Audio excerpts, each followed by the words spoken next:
நியூஸ்7 தமிழின் 8 மணி செய்திகளுக்கு உங்களை வரவேற்பது சரண்யா நாகராஜன்.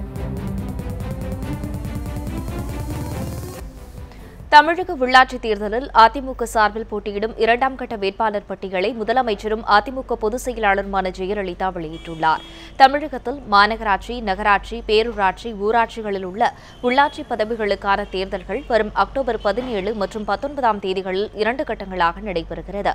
மாநில தேர்தல் ஆணையம் உள்ளாட்சி தேர்தல் தேதியை அறிவித்த மறுநாளே அதிமுகவின் முதற்கட்ட வேட்பாளர் பட்டியல் வெளியானது. அதில் சென்னை மாநகராட்சி உள்ளிட்ட 12 மாநகராட்சியில் உள்ள வார்டுகளில் போட்டியிடும் வேட்பாளர்கள் 31 மாவட்ட ஊராட்சி வார்டுகளில் போட்டியிடும் அதிமுக வேட்பாளர்கள் பட்டியல் வெளியிடப்பட்டது. இந்நிலையில் இரண்டாம் கட்ட அதிமுக வேட்பாளர் பட்டியலை முதலமைச்சர் ஜெயலலிதா இன்று வெளியிட்டுள்ளார். இதில் நகர்மன்ற வார்டு உறுப்பினர் பதவிக்கு 3613 பேர் கொண்ட வேட்பாளர் பட்டியல் வெளியானது. அதேபோல் பேரூராட்சி கவுன்சிலர் பதவிக்கு போட்டியிடும் 8288 பேர் கொண்ட பட்டியலையும் அதிமுக தலைமைக் கழகம் வெளியிட்டுள்ளது.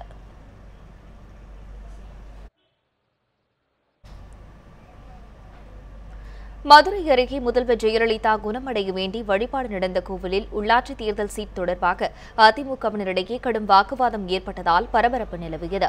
மதுரை மாவட்டம் முசலம்பட்டியில் உள்ள முருகன் கோவிலில் சேடப்பட்டி அதிமுகவினர் சார்பில் முதல்வர் ஜெயலலிதா பூரண நலம் பெற வேண்டி சிறப்பு வழிபாடு நடந்தது. இதில் வருவாய்த்துறை அமைச்சர் உதயகுமார், முன்னாள் மேயர் ராஜன் சிலப்பா உட்பட பலர் கலந்து கொண்டனர்.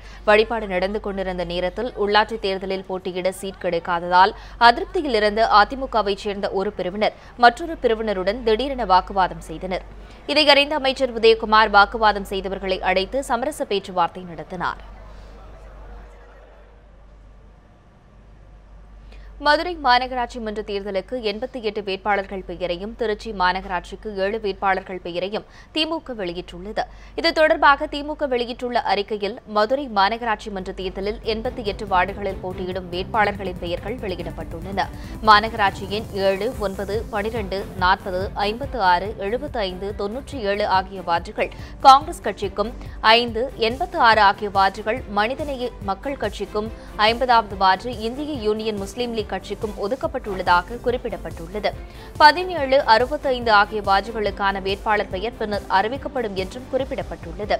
திருச்சி மாநகராட்சியின் 7 வார்டுகளுக்கான திமுக வேட்பாளர்களின் 2வது பட்டியலும் வெளியிடப்பட்டுள்ளது.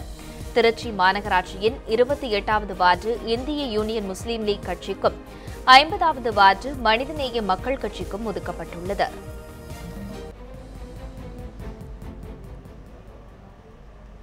மதுரை மாநகராட்சிக்கான உள்ளாட்சித் தேர்தலில் அழகிரியின் ஆதரவாளர்கள் சுயேட்சையாக போட்டியிடப் போவதாக அறிவித்துள்ளனர். மதுரை மாநகராட்சியில் உள்ள 100 வார்டுகளில் திமுகவுக்கு 13 உறுப்பினர்கள் இருந்தனர்.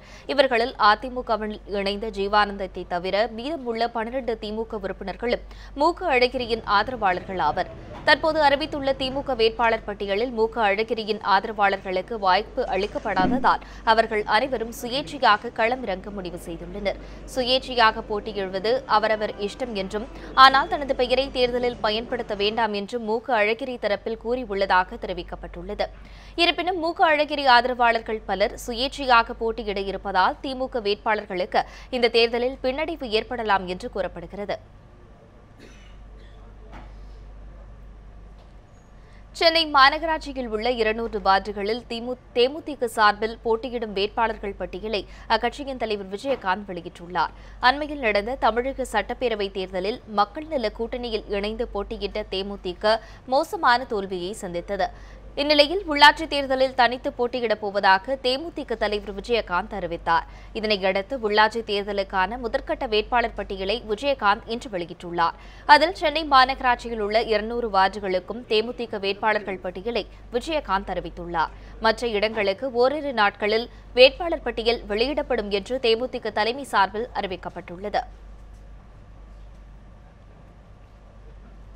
உள்ளாட்சித் தேர்தலில் மக்கள் நல கூட்டணியில் விடுதலை சிறுத்தைகள் கட்சி தொடர்வதாக அக்கட்சியின் தலைவர் திருமாவளவன் திட்டவட்டமாக தெரிவித்துள்ளார். சென்னையில் செய்தியாளர்களிடம் பேசியபோது இதனை தெரிவித்த அவர், உள்ளாட்சித் தேர்தல் ஆளுங்கட்சிக்கு சாதகமாக இல்லாமல் ஜனநாயக அடிப்படையில் நடத்த தேர்தல் ஆணையம் நடவடிக்கை எடுக்க வேண்டும் என்றும் அவர் வலியுறுத்தினார். விடுதலை சிறுத்தைகள் கட்சி மக்கள் நல கூட்டணியில் இடம்பெற்றுள்ள 4 கட்சிகளோடு சேர்ந்துதான் தேர்தலை சந்திக்க இருக்கிறோம். அதில் எந்த மாற்றமும் இல்லை. எங்கள் நிலைப்பாட்டில் உறுதியாக இருக்கிறோம். பெரும்பாலும் உள்ளாட்சி தேர்தல் ஆளுங்கட்சியின் கட்டுப்பாட்டில் தான் இருக்கும். தேர்தல் ஆணையத்தின் தேர்தல் அறிவிப்பானையே ஆளுங்கட்சிக்கு ஆதரவாக இருப்பதை நாம் காண்கிறோம். அனைத்து அதிகார வர்க்கம் ஆளுங்கட்சிக்கு ஆதரவாக இருந்து உள்ளாட்சி தேர்தலின் முடிவுகளை தம் விருப்பம் போல் அறிவிப்பதை கடந்த கால வரலாற்றில் நாம் பார்க்கிறோம். அதுபோல் இந்த தேர்தல் ஜனநாயகமாக நடக்க வேண்டும். அதுபோல் இல்லாமல் இந்த தேர்தல் ஜனநாயகமாக நடக்க வேண்டும். உள்ளாட்சி தேர்தலில் வாக்காளர்கள் கட்சிகளுக்கு முக்கியத்துவம் அளிப்பார்களா அல்லது தங்களது பகுதியைச் சேர்ந்த வேட்பாளர்களுக்கு முன்னுரிமை அளிப்பார்களா? பொதுமக்களின் மனதில் என்ன இருக்கிறது என்பதை அறிந்து வந்திருக்கிறது நியூஸ் 7 தமிழ். இனி மக்களின் கருத்துக்களை பார்க்கலாம். பொறுத்து தான் ஓட்டு போடுறது. ஒரு எம்எல்ஏ எம்பி எலெக்ஷன்னா கட்சியை பார்த்து போடுறது. உள்ளாட்சி தேர்தலில் யார் நல்லபடியாக செயல்படுறாங்க அந்தந்த வட்டத்தில் அதை வச்சு தான் ஓட்டு போடுறது.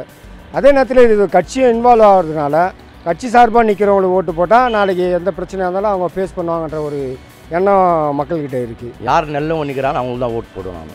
அந்த பகுதி இருக்கிற ஆளுங்களை வச்சு தான் வாக்களிப்பாங்க. ஏன்னா அவர் வந்தால் இவர் சிறப்பாக செய்வார்னு ஒரு நம்பிக்கை. இவர் கவுன்சிலர் வந்தால் நல்லா இருக்கும். இந்தியாவில் பஞ்சாயத்து ராஜ் சட்டம் அமலுக்கு வந்து 25 ஆண்டுகளான நிலையில் தமிழகத்தில் உள்ளாட்சி தேர்தல் அடுத்த மாதம் நடைபெறவுள்ளது. இந்த சூழலில் பஞ்சாயத்து ராஜ் சட்டத்தின் அடிப்படை நோக்கங்கள் நிறைவேற்றிவிட்டதா என்பதை அதன் தற்போதைய நிலை என்ன என்பதை பற்றி தற்போது பார்க்கலாம். ஆட்சி அதிகாரங்களில் கிராமங்களுக்கு முக்கியத்துவம் கிடைக்கச் செய்வதை உறுதிப்படுத்துவதற்காக 1992ஆம் ஆண்டு கொண்டுவரப்பட்டதுதான் பஞ்சாயத்து ராஜ் சட்டம். இந்த சட்டத்தின்படி கிராமங்களின் தேவைகளை அந்த கிராமமே பூர்த்தி செய்யும் வகையில் உள்ளாட்சி தேர்தல் நடத்தப்பட்டு வருகிறது. உள்ளாட்சிக்கு வேண்டிய தேவைகள், கடமைகள், பொறுப்புகள், அதிகாரங்களை அந்த உள்ளாட்சியிலே பண்ணிக்கிறணும் அப்படிங்கிறது டெலிகேஷன் ஆஃப் பவர்ஸ். அந்த காலத்தில் மத்திய அரசு மாநில அரசுக்கிட்ட உள்ள அதிகாரங்களை பிரித்து கொடுத்து இதை இனிமேல் பஞ்சாயத்தை பொறுத்தவரையில் நீங்கள் தான் அப்படிங்கிற ஒரு, அதாவது it is total delegation of power. அந்த பவர் இருக்கிறவரை, அதிகாரம் இருக்கிறவரை விரைவில் செயல்பட முடியும். அந்த செயல்படுவதற்கான வாய்ப்பை கொடுப்பதற்காக தனிப்பட்ட அதிகாரங்கள் உண்டு. மத்தியிலும் மாநிலத்திலும் வேறு கட்சிகள் ஆட்சியில் இருந்தால் அரசின் திட்டங்கள் கடைக்கோடியில் உள்ள கிராமப்புற மக்களுக்கு சென்றடைவது கடினம். ஆனால் உள்ளாட்சி அமைப்புகள் மூலம் எந்த தடங்களுமின்றி மக்களுக்கு நேரடியாக திட்டங்கள் சென்றடையும் வகையில் உள்ளாட்சி அமைப்புகள் செயல்பட்டு வருகின்றன. செல்ஃப் கவர்னன்ஸ் என்ற சுயாட்சியை கொண்டு வரவே பஞ்சாயத்து ராஜ் சட்டம் உருவாக்கப்பட்டது. மாநிலங்களில் வேறொரு கட்சியோ அல்லது மாநில கட்சிகள் ஆட்சியில் இருக்கும் பொழுது, மத்தியில் ஒரு அரசாங்கம் இருக்கும்போது அவர்களுக்கு ஒரு நேரடியான மக்களிடையே தொடர்பு இல்லாமல் இருந்தது. அந்த நேரடி தொடர்பு என்பது இந்த சட்ட திருத்தத்தின் மூலமாக முழுமையாக கொண்டு வரப்பட்டது. உள்ளாட்சி தேர்தலிலும் சட்டப்பேரவை, நாடாளுமன்ற தேர்தல் அணுகுமுறையை பெரிய அரசியல் கட்சிகள் பயன்படுத்துவதாக குற்றம் சாட்டுகிறார் புதிய தமிழகம் கட்சியின் தலைவர் கிருஷ்ணசாமி. டோட்டலாக பஞ்சாயத்து ராஜ் சட்டம் கொண்டு வந்த நோக்கம் டிஃபீட்டட், தோற்கடிக்கப்பட்டு போச்சு. இந்த ரியல் கீழிருந்து 1,20,000க்கு மேற்பட்ட பிரதிநிதிகளை மக்களுடைய பிரதிநிதிகளை கொண்டு வராங்கன்னா, அரசு அதிகாரிகளை அரசு பங்கேற்க வைக்கிறாங்கன்னா எவ்வளோ பெரிய விஷயம். ஆனால் அவர்கள் நேர்மையானவர்களாகவோ உண்மையானவர்களாகவோ வேறு எதுக்கும் பயப்படாதவர்களாகவோ உருவாகிறதுக்கு வாய்ப்பு இல்லாமல் பணபலம், மீண்டும் அதிகார பலம், ஆள் பலம் எல்லாத்தையும் யூஸ் பண்ணி மீண்டும் கெடுத்து வச்சிட்டாங்க. நாடாளுமன்ற தேர்தலில் மாநில கட்சிகள் போட்டியிடும் பொழுது நடப்பது சட்டப்பேரவை தேர்தலா அல்லது நாடாளுமன்ற தேர்தலா என்ற குழப்பம் ஏற்படும். அதே போல குழப்பம் இந்த உள்ளாட்சி தேர்தலிலும் மக்கள் மத்தியில் இருப்பதாக சமூக ஆர்வலர்கள் தெரிவிக்கின்றனர். பெரிய அரசியல் கட்சிகள் உள்ளாட்சி தேர்தலில் களம் காண்பதால் உள்ளாட்சி தேர்தல் சட்டம் எதற்காக உருவாக்கப்பட்டதோ அதன் நோக்கம் நிறைவேறாமலே உள்ளது. தமிழகத்தில் நடைபெறவுள்ள இந்த உள்ளாட்சி தேர்தலில் பெரிய கட்சிகளின் ஆதிக்கம் என்பது அதிகமாக உள்ளது. அரசியல் பின்னணி இல்லாமல் எப்பொழுது ஒரு சாதாரண சாமானியன் இந்த உள்ளாட்சி தேர்தலில் நின்று வெற்றி பெற முடிகிறதோ அப்பொழுதே இந்த பஞ்சாயத்து சட்டம், அதாவது உள்ளாட்சி சட்டங்களின் நோக்கம் முழுமையாக நிறைவேறும். ஒளிப்பதிவாளர் பிரகாஷன், சஞ்சீவி, நியூஸ் 7 தமிழ், சென்னை. இத்துடன் 8 மணி செய்திகளின் இந்த பகுதி நிறைவு பெறுகிறது. அடுத்த பகுதியை வழங்க கோபால் காத்திருக்கிறார். இந்தியாவில் தீவிரவாத தாக்குதல்களை ஏவிவிடும் தளங்களாக பாகிஸ்தான் அரசால் பயன்படுத்தப்பட்ட இந்திய ராணுவத்தால் எவ்வாறு அளிக்கப்பட்டன என்பதை தற்போது விரிவாக பார்க்கலாம். காஷ்மீர் வழியாக ஊடுருவி இந்தியாவின் முக்கிய நகரங்களில் தாக்குதல் நடத்த பாகிஸ்தான் ஆக்கிரமிப்பு காஷ்மீர் பகுதியில் உள்ள தீவிரவாதிகள் திட்டமிட்டனர். இதுகுறித்து உளவுத்துறை தகவல்கள் கிடைத்ததும் இந்த ஊடுருவலை முறியடிக்க திட்டமிட்ட ராணுவம் தீவிரவாதிகளின் முகாம்களின் கடந்த 7 நாட்களாக கண்காணித்தது. அவற்றை அழிப்பதற்கான திட்டங்களையும் மேற்கொண்டது. தாக்குதலில் இந்திய ராணுவத்தின் சிறப்பு படை வீரர்கள் ஈடுபட்டனர். தாக்குதல் நடத்துவதற்காக சிறப்பு படை வீரர்கள் எல்லை கட்டுப்பாட்டு கோடு பகுதியில் ஹெலிகாப்டர் மூலம் கொண்டு செல்லப்பட்டனர். எல்லை கட்டுப்பாட்டு கோட்டை தாண்டி பாகிஸ்தான் ஆக்கிரமிப்பு காஷ்மீரில் 3 கிலோமீட்டர் வரை சென்று இந்த தாக்குதலை இந்திய ராணுவ வீரர்கள் மேற்கொண்டனர். நள்ளிரவு 12:30 மணிக்கு தொடங்கிய இந்த தாக்குதல் அதிகாலை 4:30 மணி வரை நீடித்தது. இந்த தாக்குதலுக்கு முன்னேற்பாடாக இந்திய விமானப்படை தயார் நிலையில் வைக்கப்பட்டாலும் விமானப்படையை பயன்படுத்த வேண்டிய அவசியம் ஏற்படவில்லை. தரைப்படைக்கு சொந்தமான 2 ஹெலிகாப்டர்கள் மட்டுமே இந்த தாக்குதலுக்கு பயன்படுத்தப்பட்டன. பாகிஸ்தான் ஆக்கிரமிப்பு காஷ்மீர் பகுதியில் உள்ள Bhimber, hot spring, Kel and Leepa sector பகுதியில் 5 பகுதிகளில் உள்ள தீவிரவாதிகள் முகாம் மீது தாக்குதல் நடத்தப்பட்டது. அங்கிருந்த முகாம்கள் அழிக்கப்பட்டதுடன் 38 தீவிரவாதிகளும் கொல்லப்பட்டனர். லஷ்கர் இ தொய்பா, ஜெய்ஷ்-இ முகாமி, ஹிஸ்புல் முஜாஹிதீன் உள்ளிட்ட பாகிஸ்தான் முக்கிய தீவிரவாத முகாம்கள் அழிக்கப்பட்டன. தாக்குதலை டெல்லியில் உள்ள ராணுவ தலைமையகத்தில் இருந்தபடியே பாதுகாப்புத்துறை அமைச்சர் மனோகர் பாரிக்கர், ராணுவ தளபதி தல்பீர் சிங், தேசிய பாதுகாப்பு ஆலோசகர் அஜித் தோவல் இரவு முழுவதும் நேரடியாக கண்காணித்துக் கொண்டிருந்தனர். இதற்காக கடற்படை வீரர்களுடனான விருந்து நிகழ்ச்சி ஒன்றையும் அவர்கள் ரத்து செய்தனர். ஒருபுறம் தாக்குதல் நடந்து கொண்டே மறுபுறம் இந்த ஆபரேஷன் முழுவதையும் ராணுவ வீரர்கள் படம் பிடித்துள்ளனர். இந்திய ராணுவம் பாகிஸ்தானுக்கு பதிலடி கொடுக்கும் அந்த வீடியோ காட்சிகள் எப்போது வெளியிடுவது என்பதை மத்திய அரசு விரைவில் முடிவு செய்யும் என்று தகவல்கள் கூறுகின்றன.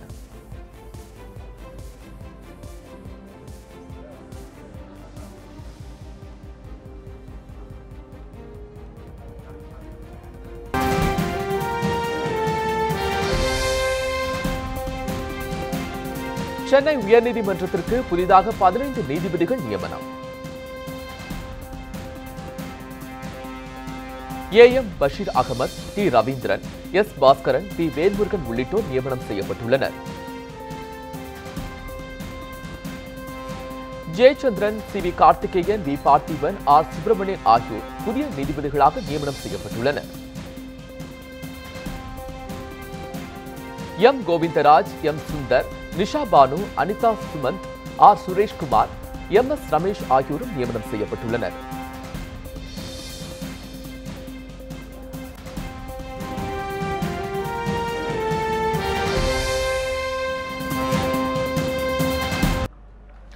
சென்னை உயர்நீதிமன்றத்திற்கு புதிதாக 15 நீதிபதிகள் நியமிக்கப்பட்டுள்ளனர். இதுகுறித்த விவரங்களை இனிவரக்கூடிய செய்திகளில் பார்க்கலாம்.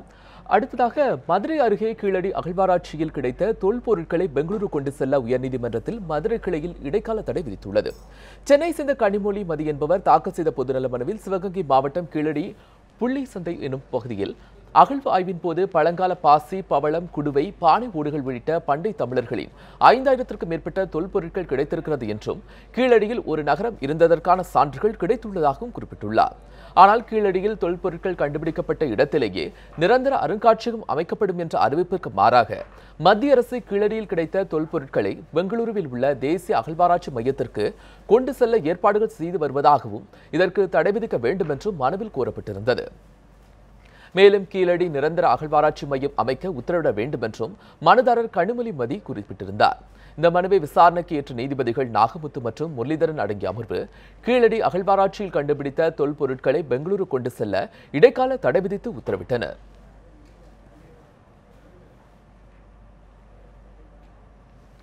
மதுரை அருகே கீழடியில் தொல்பொருட்களுக்கான கள அருங்காட்சியகம் அமைக்க வேண்டும் என்று திமுக தலைவர் கருணாநிதி வலியுறுத்தியுள்ளார். இதுகுறித்து அவர் வெளியிட்டுள்ள அறிக்கையில் கடந்த 2 ஆண்டு காலத்திற்கு மேலாக கீழடி கிராமத்தில் நடைபெற்ற அகழ்வாராய்ச்சியில் கிடைத்த தமிழ் பிராமி எழுத்துக்கள் கொண்ட பானை ஓடுகள் மற்றும் தொல்பொருட்களும் தமிழர் நாகரிகத்தின் தொன்மையை பறைசாற்றுகிறது என்று குறிப்பிட்டுள்ளார்.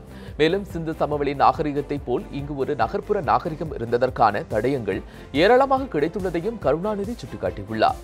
கீழடியில் கிடைக்கப்பெற்ற அரிய பொருட்களை பாதுகாத்து வைக்க அங்கேயே கள அருங்காட்சியகம் ஒன்றை உருவாக்க மத்திய தொழில் துறை திட்டமிட்டுள்ளதை தெரிவித்த அவர் இதற்கு தேவையான 2 ஏக்கர் நிலம் ஒதுக்க வேண்டியது தமிழக அரசின் கடமை என்றும் இல்லாவிட்டால் ஆயிரக்கணக்கான தொல்பொருட்கள் மைசூர் கொண்டு செல்லப்படும் என்றும் அச்சம் தெரிவித்துள்ளார்.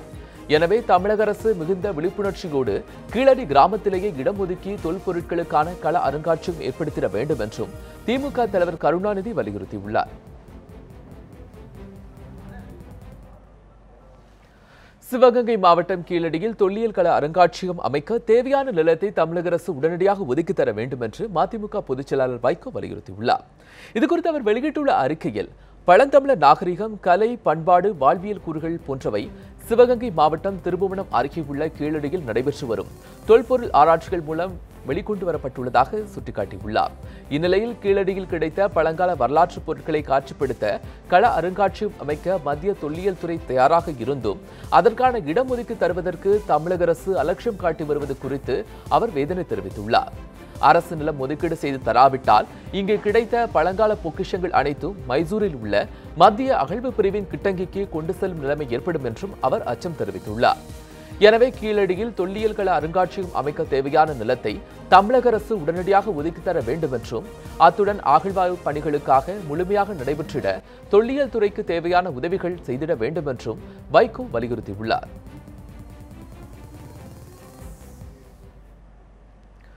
உள்ளாட்சி தேர்தலில் போட்டியிடுவதற்கு மாநிலம் முழுவதும் இன்று 22,469 பேர் வேட்புமனுக்களை தாக்கல் செய்துள்ளனர்.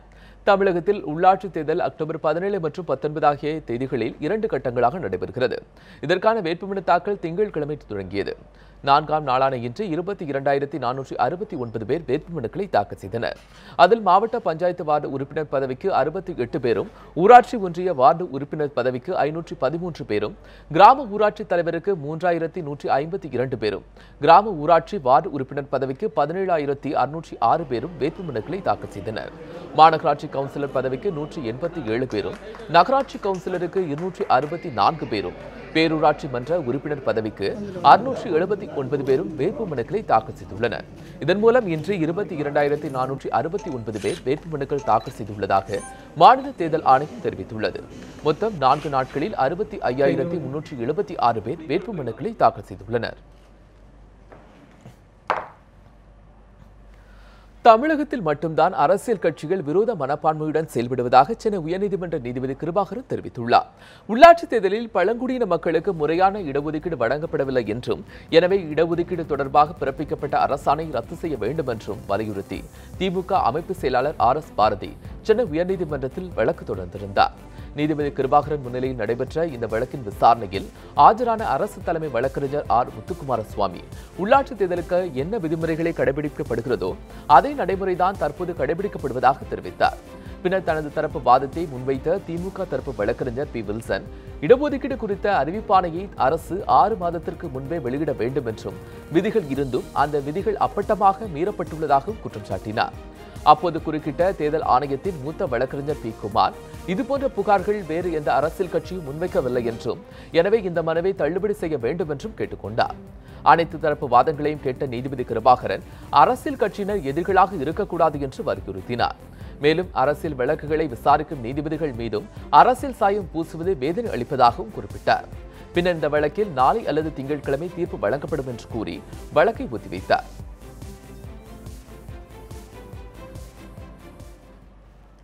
மருத்துவ படிப்பிற்காக பணத்தை கொடுத்து ஏமாந்த அவர் SRM பச்சமுத்து செலுத்திய ஜாமீன் தொகையிலிருந்து திருப்பித் தர கோரி தொடரப்பட்ட வழக்கில் SRM பச்சமுத்துவிற்கு நோட்டீஸ் அனுப்ப நீதிமன்றம் உத்தரவிட்டுள்ளது. SRM பல்கலைக்கழகத்தில் மருத்துவ படிப்பிற்கு இடம் தருவதாக பண மோசடி செய்த வழக்கில் கைது செய்யப்பட்ட SRM பச்சமுத்து பின்னர் ஜாமீனில் விடுவிக்கப்பட்டார். அப்போது நீதிமன்றத்தில் ஜாமீன் தொகையாக அவர் செலுத்திய 75 கோடி ரூபாயிலிருந்து தங்களிடம் ஏமாற்றிய பணத்தை வழங்க வேண்டும் என்று ராதாகிருஷ்ணன் என்பவர் சைதாப்பேட்டை பெருநகர நீதிமன்றத்தில் வழக்கு தொடர்ந்தார். இந்த மனு நீதிபதி பிரகாஷ் முன்னிலையில் இன்று விசாரணைக்கு வந்தது. அப்போது மனுதாரர் சமர்ப்பித்த 53 லட்சம் ரூபாய்க்கான ஆவணங்களை நீதிபதி பார்வையிட்டு SRM பச்சமுத்துவிற்கு நோட்டீஸ் அனுப்ப உத்தரவு பிறப்பித்தார். மேலும் இந்த வழக்கு விசாரணை அக்டோபர் 3ஆம் தேதிக்கு ஒத்திவைத்து நீதிபதி பிரகாஷ் உத்தரவிட்டார். இந்த 53 லட்சம் ரூபாய் கேட்டு தாக்கல் செய்த மனுவினுடன் இன்கம் டாக்ஸிலே இவர்கள் அந்த 53 லட்சத்துக்கு காட்டிய ஆதாரமும், இந்த 53 லட்சம் ரூபாய் எப்படி அவர்களால் பிரட்டி கொடுக்கப்பட்டது என்ற ஆதாரமும் இணைத்து வைத்து கொடுக்கப்பட்டுள்ளது. அதை நீதிபதி அவர்கள் எடுத்து பார்த்துவிட்டு அந்த உத்தரவை பிறப்பித்துள்ளார். இந்த வழக்கு வருகின்ற 3ஆம் தேதி ஒத்திவைக்கப்பட்டிருக்கிறது. அன்றைய தினம் இந்த பணத்தை இவரிடம் கொடுக்கலாமா வேண்டாமா என்ற முடிவை நீதிமன்றம் எடுக்கும்.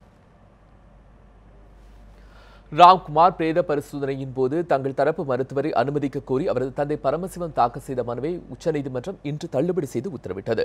உச்சநீதிமன்ற நீதிபதிகள் கஹர், அருண் மிஸ்ரா ஆகியோர் அடங்கிய அமர்வு இதற்கான உத்தரவினை பிறப்பித்துள்ளது.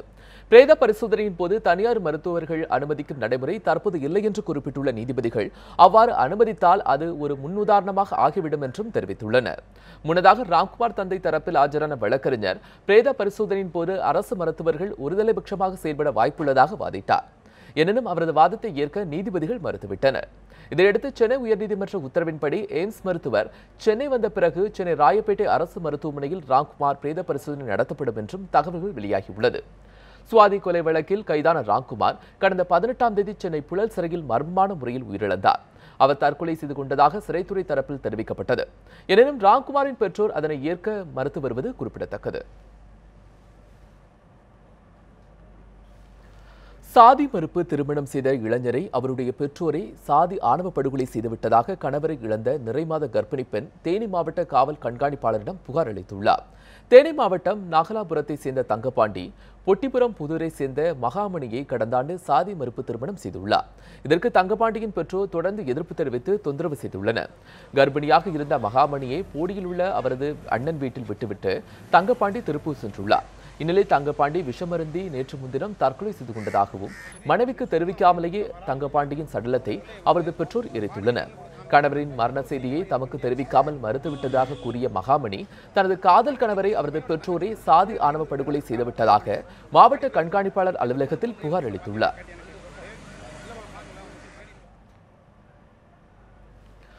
திருவாரூர் அருகே பெண் பாலியல் வன்கொடுமை செய்து கொலை செய்யப்பட்ட வழக்கில் இளைஞருக்கு தூக்கு தண்டனை விதித்து மகளிர் நீதிமன்றம் தீர்ப்பு வழங்கியுள்ளது.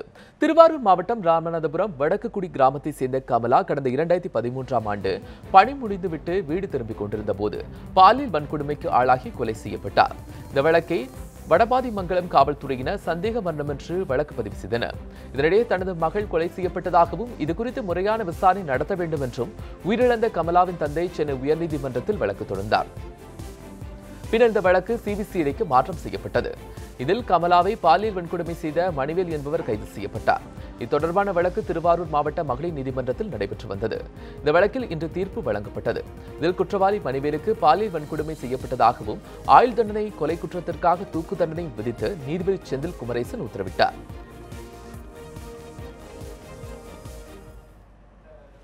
கோவையில் உதவி பேராசிரியை பாலியல் வன்கொடுமை செய்யப்பட்டு கொலை செய்யப்பட்ட வழக்கில் வாலிபருக்கு தூக்கு தண்டனை விதித்துள்ளது. இதுகுறித்து நியூஸ்7 தமிழ் இணையதளத்தில் நேர்களிடம் கருத்து கேட்டிருந்தது. அதற்கு சரியானது என்று 93.27% பேர் கருத்து கூறியுள்ளனர். தேவையற்றது என்று 2% பேரும், விவாதத்திற்குரியது என்று 4.73% பேரும் கருத்து கூறியுள்ளனர். இதே கேள்வியை ட்விட்டர் சமூக வலைதளத்தில் கேட்டிருந்தோம். அதற்கு சரியானது என்று 91% பேர் கருத்து தெரிவித்துள்ளனர். தேவையற்றது என 0.4% பேரும், விவாதத்திற்குரியது என்று 0.5% பேரும் கருத்து கூறியுள்ளனர்.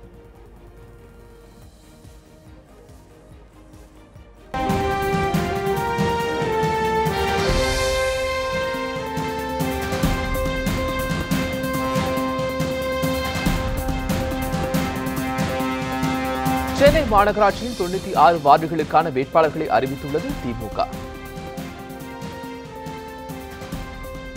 காங்கிரஸ் கட்சிக்கு 7 வார்டுகளை ஒதுக்கியுள்ளது திமுக.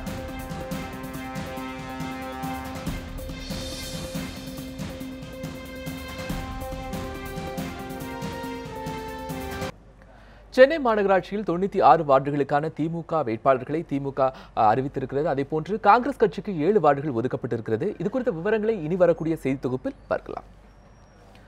அடுத்ததாக கோவையில் இந்து முன்னணி மாவட்ட செயலாளர் சசிகுமார் கொல்லப்பட்ட வழக்கில் குற்றவாளிகளை விரைவில் கைது செய்யப்படுவர் என்று சிபிசிஐடி ஏடிஜிபி கிரண் சின்ஹா தெரிவித்துள்ளார். இந்து முன்னணி பிரமுகர் சசிகுமார் கடந்த 22ஆம் தேதி மர்ம நபர்களால் கொல்லப்பட்ட வழக்கு சிபிசிஐடிக்கு மாற்றப்பட்டது. இதையடுத்து சிபிசிஐடி ஏடிஜிபி கிரண் சின்ஹா இன்று கோவை மாநகர காவல்துறையிடம் ஆலோசனை மேற்கொண்டார். சசிகுமார் கொலை வழக்கில் உள்ளூர் காவல்துறையின் விசாரணை சிறப்பாக உள்ளதாகவும் ஒரு சில தினங்களில் குற்றவாளிகள் பிடிபடுவர் என்றும் நம்பிக்கை தெரிவித்தார். Local police have done an excellent job. We are here to help them. Definitely we will solve the case within a few days. Salem சிறையில் தாக்கப்பட்டது தொடர்பான சிசிடிவி கேமரா காட்சிகள் கூறி சமூக செயற்பாட்டாளர் ஃபியூஸ் மானுஷ் ஜெயிலர் மருதமுத்துவிடம் உரையாடிய ஆடியோ தற்போது வெளியாகியுள்ளது. அதில் சிறையில் ஃபியூஸ் மானுஷ் தாக்கப்பட்டது உறுதி செய்யும் வகையில் ஜெயிலர் மருதமுத்து பேசியிருப்பது அதிர்ச்சி ஏற்படுத்தியுள்ளது. அந்த ஆடியோ தற்போது கேட்கலாம். சார் வணக்கம், பியூஷ் பேசுறேன் சார். ஐயோ சார் ஒரு நிமிஷம் எல்லாமே பார்த்தேன்.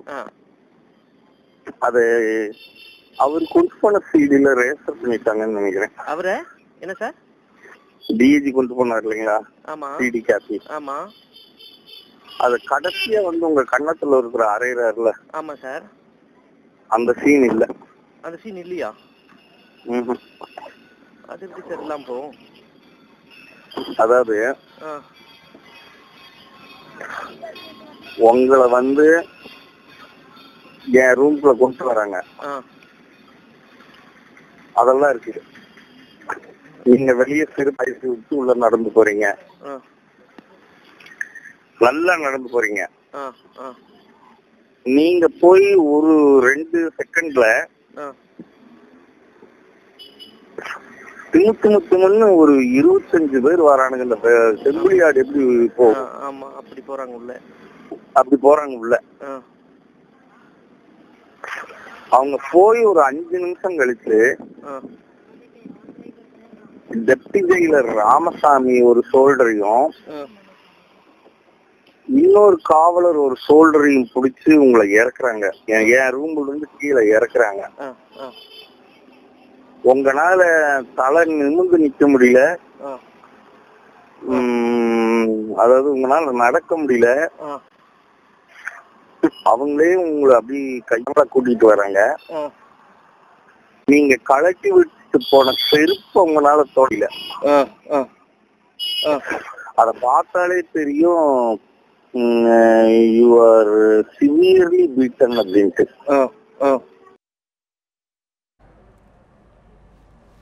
8 மணி செய்திகளின் இந்த பகுதி நிறைவு பெற்றது.